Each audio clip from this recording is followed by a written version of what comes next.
this was an avoidable war, or so it seems to me. It was avoidable before it started. It could have ended after it started. That's essentially, I think, what Bennett is saying. I mean, is that your reading as well? It's extraordinary. I mean, it's just weird and fun to watch this guy because he's a little odd, and he carries on for several hours. So it's kind of an interesting interview to watch.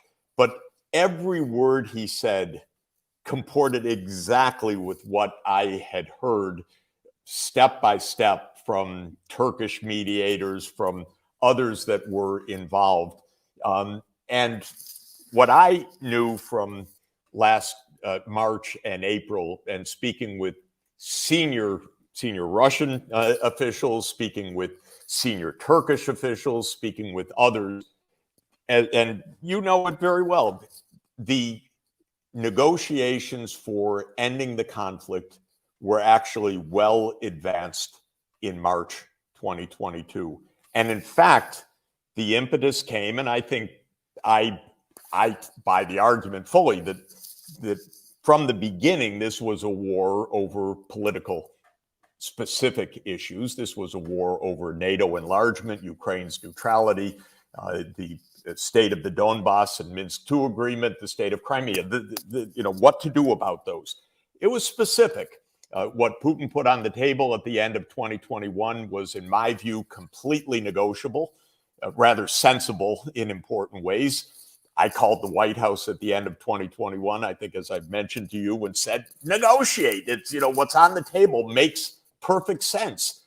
NATO neutrality is not a concession. It's a desirability from all points of view. Keep the two sides apart.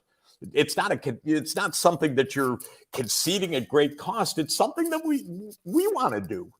Anyway, of course, they refused.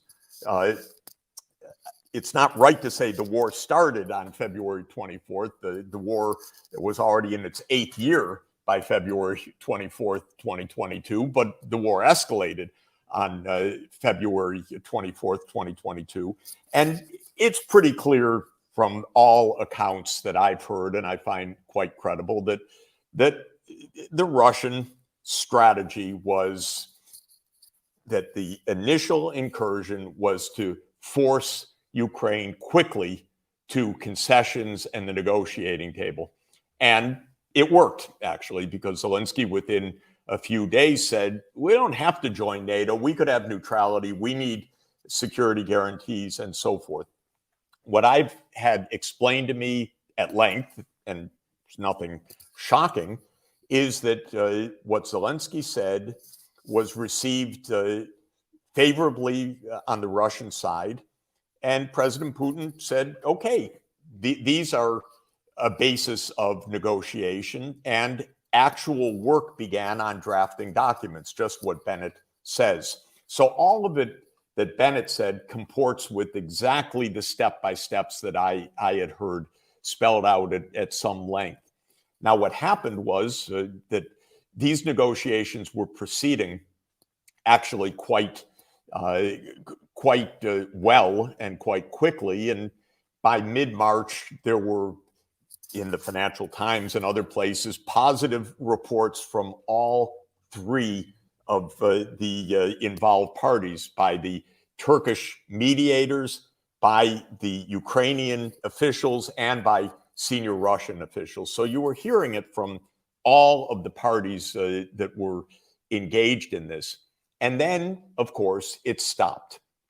And when I tried to understand why it stopped, I was told by absolutely credible sources that one day the Ukrainians showed up and said, we're putting a pause on negotiations. It was just a one side that said, okay, we're stopping negotiations. And I never learned exactly what the underlying nature of that was, but it was pretty clear it came from one side, and it was pretty clear to me that it came from the U.S. because these were exactly the days that Biden had come to Brussels, come to NATO, gave his incredible speech in Warsaw saying, this man cannot stay in power and so forth. And when Lloyd Austin said that our aim is to weaken Russia, the U.S. objectives were quite clear. And obviously, from one day to the next, I think it's right to say Ukraine backed away from the negotiations. Just a footnote on this.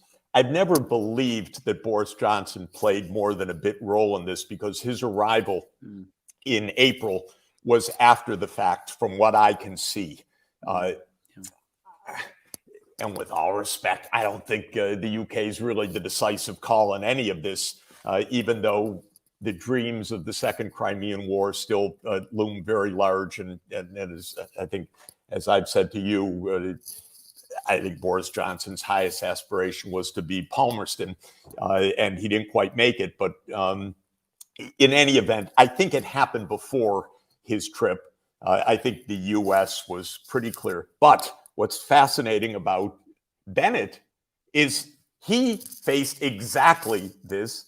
Interestingly, Bennett said, I was nothing but a mediator or nothing but a transmitter. I checked every day with the White House. I checked every day with Germany, with France. I think he said with Britain also. But in any event, he said we were in, seventh or eighth, the draft of the document.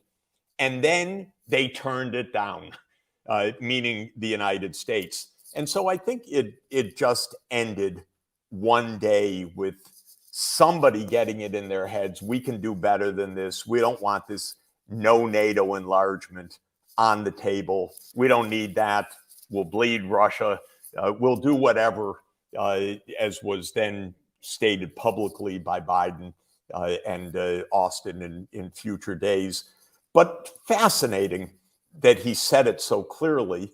Of course, not surprisingly, he started to walk it back within hours, because in our world, the truth is not allowed to hang out there for more than a few hours at a time before it gets completely smothered. And if you make a mistake like Bennett did, a mistake in quotation marks of uttering the truth for a moment, you'll hear about it from all your friends. And so he started a bit to walk it back. But I think what he said was very, very clear, very straightforward, because the interview was a kind of very jocular and straightforward account of things, and very sobering. And what is sobering for me about both of these stories is they are completely uncovered and non-discussed in the US, which means that there is no possible public debate or informed public opinion on any of this inside, because the whole idea is you insulate the small war party from any public understanding or awareness. And the big official media play that game. And they did it with the Bennett account, and they did it again with the Seymour Hersh's account.